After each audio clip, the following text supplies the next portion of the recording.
There is new video from an immigration advocacy group showing the harsh conditions inside a New York City detention center. You can see people sleeping on the floor. Some detainees say they're being treated like animals.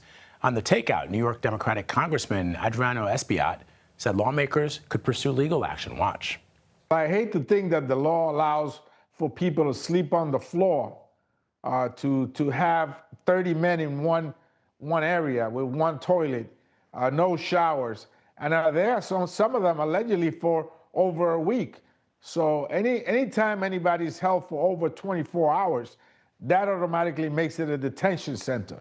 And as such, we should have not only access to it, but they should be running it in accordance to the law.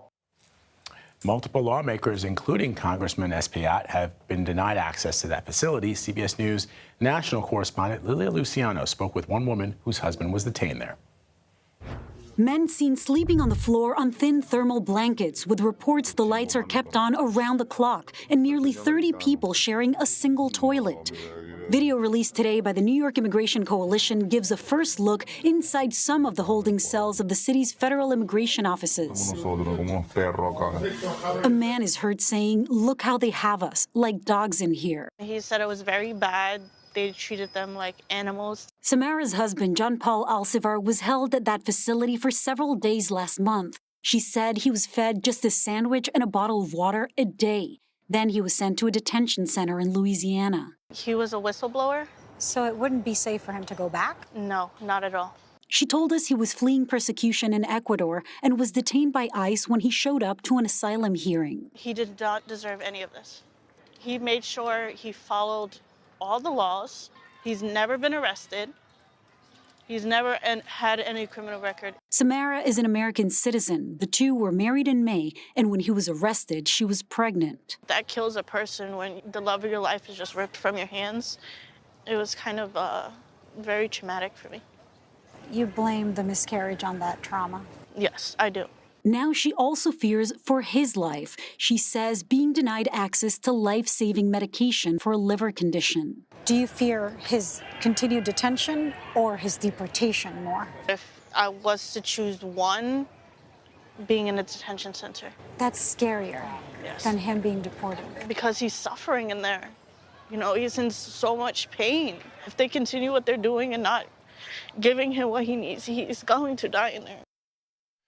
And Lilia joins me now on set. So what else stood out to you in that conversation with her? Well, the thing that Samara said, that she's more afraid of him remaining in detention, is something that has resonated with so many people that I've talked to. In terms of the conditions, the fact that people are held indefinitely. We've heard, I don't know if you read which was really compelling, the essay that Ramesa Osterk, the tough student, wrote about her detention in Louisiana. We reached out to DHS. DHS says that the idea that the conditions are subprime in any ICE facility are categorically false, but we're seeing the images and we're hearing from people directly from their family members. I've talked to attorneys who have clients in Alligator Alcatraz. The conditions are so much worse than any prison, what people are describing. They're worse than what I've heard in prisons in other countries. And I think there's that level of desperation, not knowing when you're going to be even deported.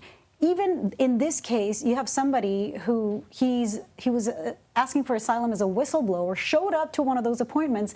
And again, we're seeing him being detained while doing, as she said, everything right. What are administration officials saying about whether or not these individuals have due process? Because in years past, if you are detained, you go before a judge, and then the judge decides what happens next. Are any of these individuals facing a judge? Well, ICE announced a new policy recently where it's no longer up to a judge, but they're saying it's going to be up to agents themselves to decide whether people get bail. All of these, in this case as well, many of these cases, people are filing lawsuits or are filing documentation because of the lack of due process or because of they're being deprived of their freedom. So there's all these habeas cases, but there's so many, and the courts are so flooded, and people are waiting. Because, like this individual, just remind our audience again, I mean, President Trump, when he was candidate Trump running for office said that he was going to go after the worst of the worst. Oh, they're still saying people that. who are real criminals, like the person who shot that off-duty customs agent in New York City, who had a criminal record.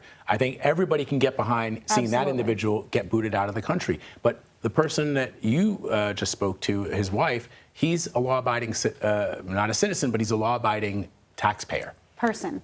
And that's the thing. There's a difference that people are not understanding, that citizens are not the only ones that have civil rights, that have human rights, that persons, according to the Constitution, have rights.